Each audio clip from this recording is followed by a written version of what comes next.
Hello, my name is Juan Coll, and today I want to talk to you about a central aspect of our life, cars.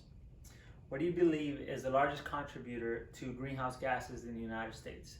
I personally thought it was electric cars. Per the EPA though, it's actually transportation. So because of this, I would like to change your mind about our need to rely on combustion engines so that next time you need a car, you may want to be a part of change for the better in our society and think about purchasing an electronic vehicle instead. Per the EPA, transportation accounted for 28% of all greenhouse emissions in the United States, followed by electric cars at 26%. This number is only for 1 year's worth of operation. If you use Ryan Kernell's The Environment Benefits of Electric Vehicle study, he states that if you compare the life cycle cost of a combustion engine that makes a national average of 25 miles to the gallon to an electronic vehicle that only gets 13% of its energy from renewable sources, the combustion engine more than doubles the social costs. This is the reason I believe that we as a nation need to be a leader in the world on the shift to electronic vehicles. The demand that you and I as a consumer provide to drive the adaptation and efficiency of this technology faster, from manufacturing process all the way to the infrastructure needed for these cars to be a viable option for us when we go on road trips and things like that. The consumer will also benefit from this change in the long run, but more importantly, the environment will get our much needed assistance. So first, I would like to focus on that aspect of it, the environment.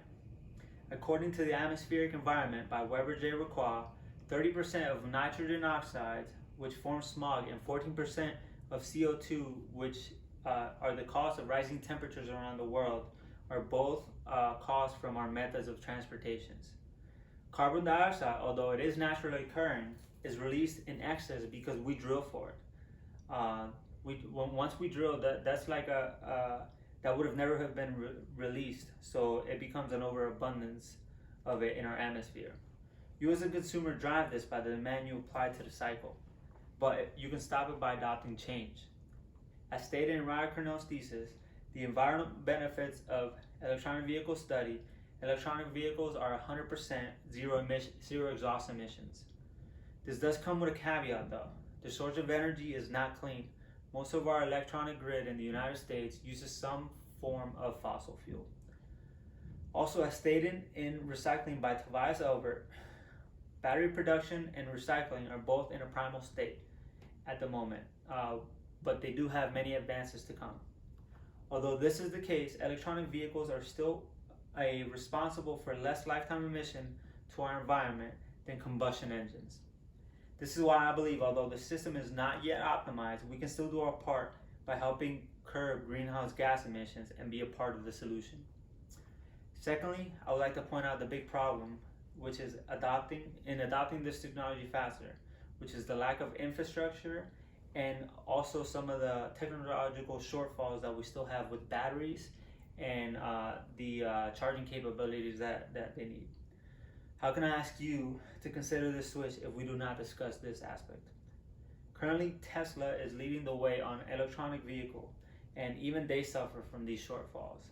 Although fast charging technology is being improved, it still takes about 20 minutes to charge a vehicle about 50% and 75 minutes to charge it to 100%.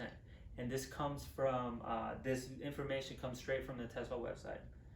The lack of accessibility throughout the United States for fast chargers is an infrastructure problem that needs to be addressed.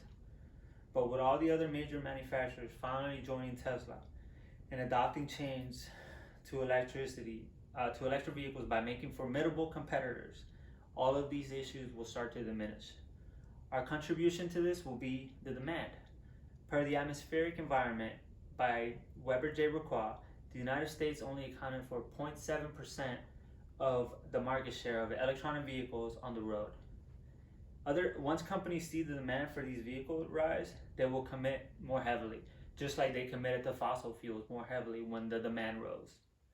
This commitment will have second-order effects, like job growth for the developing industry and driving new technological achievements in the sector, like better batteries, faster charging batteries, chargers that charge in 5 minutes. things like that.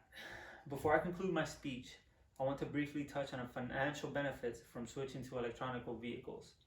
With a healthier environment, less money will have to be spent by government fixing the issues we are creating by using fossil fuels. The switch to electronic vehicles will also have other benefits that most people will not think of. For example, it states in hidden benefits of electrical vehicles for addressing climate change by Can Bing Lee. Electric vehicles emit much less heat, which can help reduce home cooling costs in the cities. His research states that the average heat emitted by electric vehicle was 80% less than that of a combustion engine vehicle. At the very least, at our consumer level, with less moving parts in the vehicle, you can expect lower maintenance costs. Finally, I hope that my speech inspires you to make a more eco-friendly choice when purchasing your next vehicle.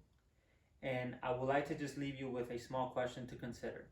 How much are you willing to compromise your comfort to make your contribution to help the environment?